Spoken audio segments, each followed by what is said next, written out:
ketemu lagi sama Henny, cerita orang Indonesia di Kanada, bareng Shake Hand Story.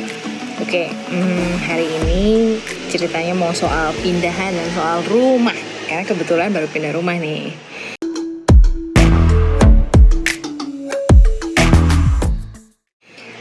Kita ngomongin soal pindah rumah, sebelumnya mungkin cerita rumah yang sebelumnya ngontrak sini juga ngontrak sih.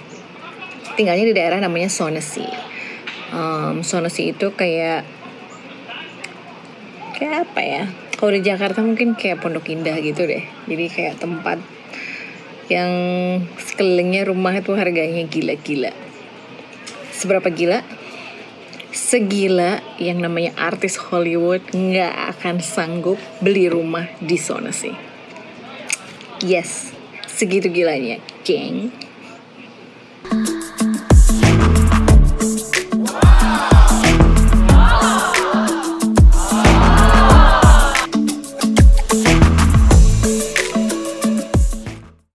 Nah, selain artis Hollywood, kayaknya di sini orang biasa juga kayak bakal susah banget yang namanya beli rumah di Vancouver, terutama Vancouver, karena termasuk daerah yang harga rumah dan sewa rumah itu termahal dunia, asli mahal banget. Jadi kalau mau pindah ke sini pikir-pikir dulu karena mahal banget yang namanya perumahan. Seberapa mahalnya dan gimana cerita untuk bisa cari rumah di sini? Simak terus. Ngomongin cari rumah, terutama untuk kontrakan, di sini informasinya biasanya yang paling hits itu namanya Craigslist. Craigslist itu kayak apa ya? Mungkin kalau dulu ada anak yang kenal Kaskus, mungkin kayak Kaskus gitu. Jadi kayak ada mau cari apa aja kayaknya ada di situ deh. Dan Craigslist ini kayak tempat tujuan utama untuk orang sewa menyewa, jual beli, jual jasa, itu kayak hits banget deh gitu. Mungkin nggak terlalu di Indonesia, tapi di sini jadi tempat dan sumber informasi utama. Kayak apa bentuknya Craigslist? Kayak ini.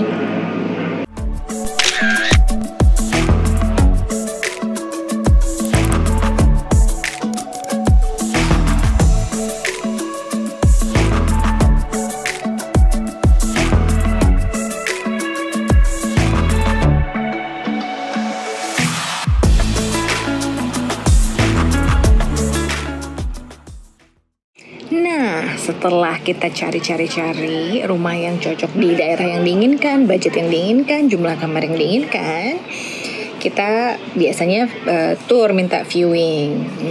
Namanya properti ya kan, selalu ada kayak unsur-unsur tambahan, feel-nya lah, aura, lingkungan, macam-macam lah ya. Tapi intinya kita pasti akan minta viewing. Setelah viewing kita harus ngisi yang namanya aplikasi untuk jadi tenan. Nah, di sini karena segalanya udah diatur, jadi aplikasi itu udah ada template-nya di website yang disediakan oleh pemerintah. Jadi udah nggak pakai ribet-ribet bikin template sendiri. Setelah ngisi aplikasi, mereka akan lakukan yang namanya background check.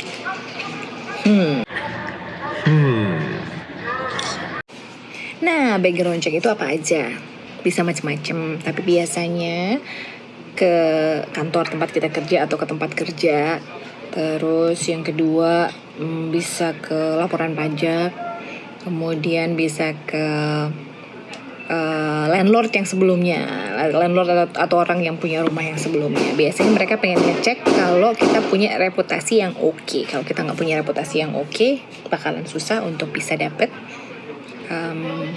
rumah atau tempat tinggal. Nah, itu penting banget di sini yang namanya jaga track record.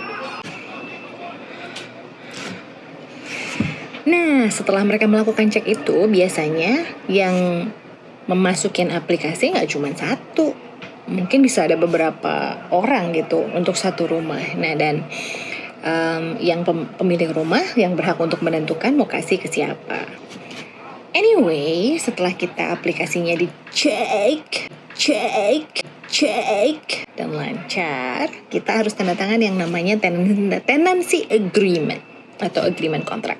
Again, nggak usah pusing-pusing untuk bikin karena di website pemerintah udah disediain standarnya.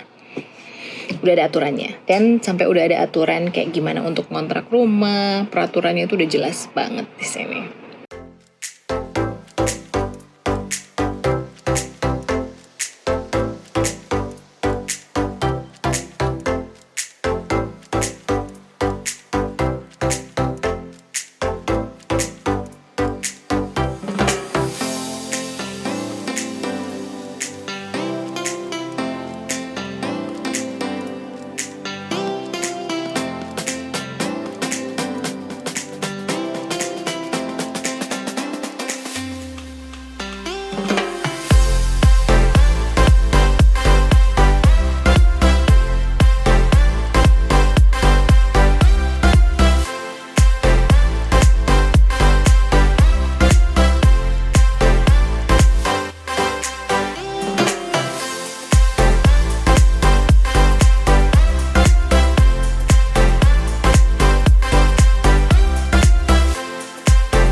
Oke, mau tahu berapa harga budget untuk sewa rumah di sini?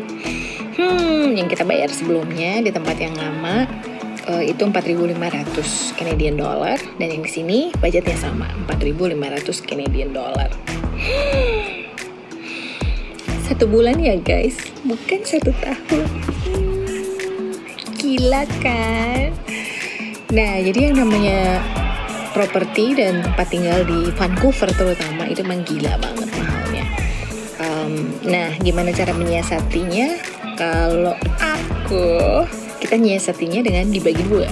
Jadi 1 rumah kita punya 2 keluarga yang bayar gitu. Jadi kita sharing rumahnya biar bisa dapat rumah yang lokasinya oke, kamarnya oke, luasnya oke, tapi biayanya nggak bikin kantong bolong gitu. Nah, dengan biaya yang 4.500 per bulan itu bisa dapat rumah seluas sekitar 2.400 square foot. Mungkin kalau di Indonesia mungkin sekitar 220-an meter persegi. Terdiri dari seluruh rumah nih.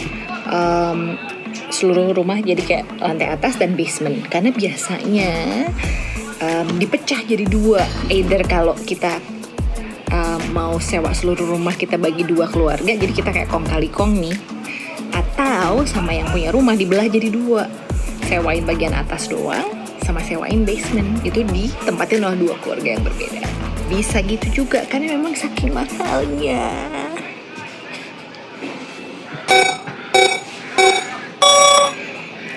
Oke, sekarang ceritanya mau ngasih tahu 4.500 itu dapat apa aja. Kamar 5 kamar, lantai atas lantai bawah, kamar mandinya ada 2,5, itu jadi kayak 2,5 yang kalau 2,5 itu artinya yang 2 bisa dipakai buat mandi, yang setengah itu enggak gitu. Jadi cuman kayak toilet aja. Terus ada halaman depan, halaman belakang. Terus dapat apa aja ya? Udah sih kayaknya itu. Recycling itu udah termasuk di dalamnya. Tapi belum termasuk internet, utilities itu kayak air, listrik, pemanas gitu. gas, air listrik gas itu belum termasuk, jadi itu masih ongkos tambahan. Oh, plus di rumah ini internet juga harus kita atur sendiri.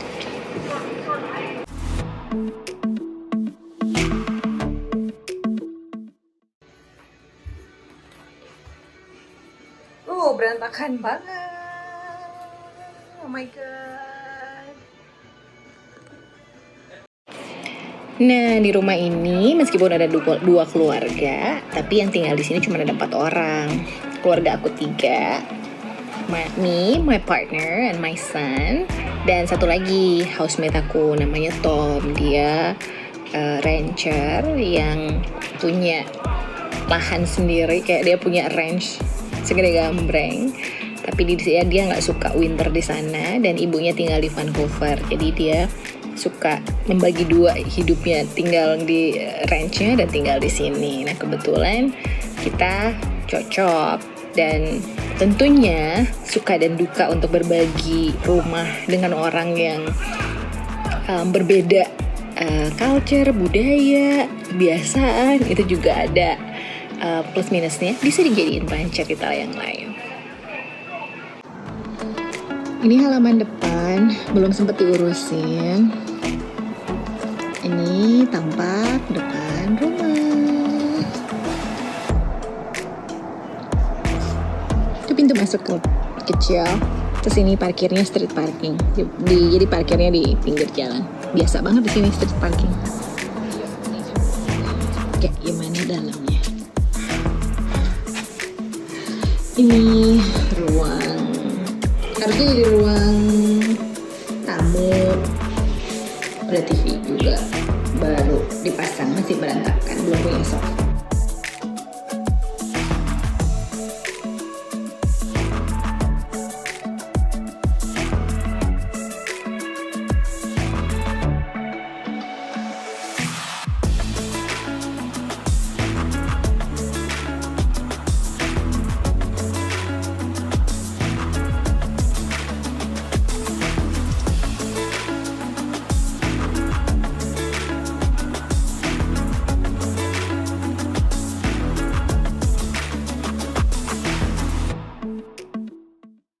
Jadi, walaupun di sini tinggal enak banget, emang lingkungan, suasana, transportasi dan lain-lain, tapi yang namanya tempat tinggal itu mencekik, mahal banget. Ceritanya memang ribet sih, banyak latar belakang kenapa bisa harga rumah itu mahal banget. Dan sewa rumah tentunya ikutan jadi mahal banget. Itu latar belakangnya panjang, bisa dipakai buat sesi cerita di second story berikutnya.